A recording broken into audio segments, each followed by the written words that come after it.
প্রিয় সাংবাদিক বন্ধুগণ, আপনারা যারা কোর্টরুমে উপস্থিত ছিলেন তারা সবাই জানেন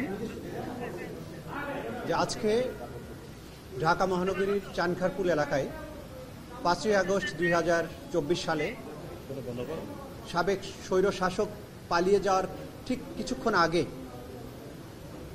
মার্চ টু ঢাকা কর্মসূচি, যেটা ছিল বৈষম্য বিরোধী ছাত্র আন্দোলনের, সেই কর্মসূচিতে অংশগ্রহণের জন্য সারা দেশ থেকে মানুষ শহীদ মিনার হয়ে ঢাকায় দিকে প্রবেশ করার যে চেষ্টা করছিলেন, সেই সময়ে চানখারপুল এলাকায় 6 জন মানুষকে মাত্র স্বল্প দূরত্ব থেকে চাইনিজ রাইফেল দিয়ে গুলি করে হত্যা করা হয়। এবং সেই গুলি করার সময় নির্দেশনাটা দিয়েছিলেন ডিএমপির তদানীন্তন কমিশনার হাবিবুর রহমান, তার সাথে এডিসি শাহ আলম মোহাম্মদ আখতারুল ইসলাম সহ অধস্তন কর্মকর্তা সহ 8 জনকে আমরা এই মামলার জন্য এখানে আসামি করে তাদের বিচার কার্য চলছে। তাদের মধ্যে যাদের কমান্ড রেসপন্সিবিলিটি ছিল তারা অর্ডার দিয়েছেন এবং বাকিরা সরাসরি চাইনিজ রাইফেল এবং এসএমজি দিয়ে গুলি করে ছাত্রদেরকে হত্যা করেছেন।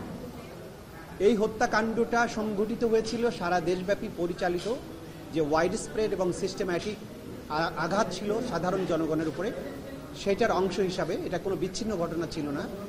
এবং যারা আক্রমণকারী ছিলেন তারা প্রত্যেকেই জানতেন যে এই আঘাতটা সারা দেশব্যাপী যেভাবে পরিচালিত হচ্ছে তারাও সেভাবে পরিচালিত করেছেন এবং এটা ছিল নিরস্ত্র সাধারণ ছাত্রদের হত্যা করার চেষ্টা।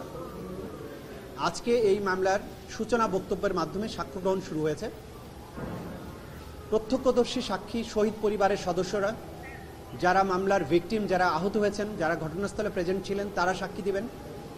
মামলার নানান রকমের ভিডিও এভিডেন্স, ভিডিও ফুটেজ, সেগুলোই মামলার অকাট্য দলিল প্রমাণ। এর বাইরে ডিএমপির কমিশনের ওয়্যারলেসের মাধ্যমে অধস্তন অফিসারদেরকে কিভাবে চাইনিজ রাইফেল ব্যবহার করে বিক্ষোভকারীদের গুলি করে হত্যা করার নির্দেশ দিয়েছিলেন, সেগুলো আমরা জব্দ করে আদালতে উপস্থাপন করেছি। বিভিন্ন ডকুমেন্টের মাধ্যমে, পুলিশের ইন্টারনাল কমিউনিকেশনের মাধ্যমে এই ছাত্র জনতাকে হত্যা করার যে নির্দেশনা, সেগুলো আমরা দাখিল করেছি। এই সব কিছুর মাধ্যমে আসামিদের বিরুদ্ধে অকাট্যভাবে প্রমাণ করার মতো সাফিসিয়েন্ট ম্যাটেরিয়াল প্রসিকিউশনের হাতে আছে, যেগুলোর মাধ্যমে আসামিদের অপরাধ প্রমাণিত হবে।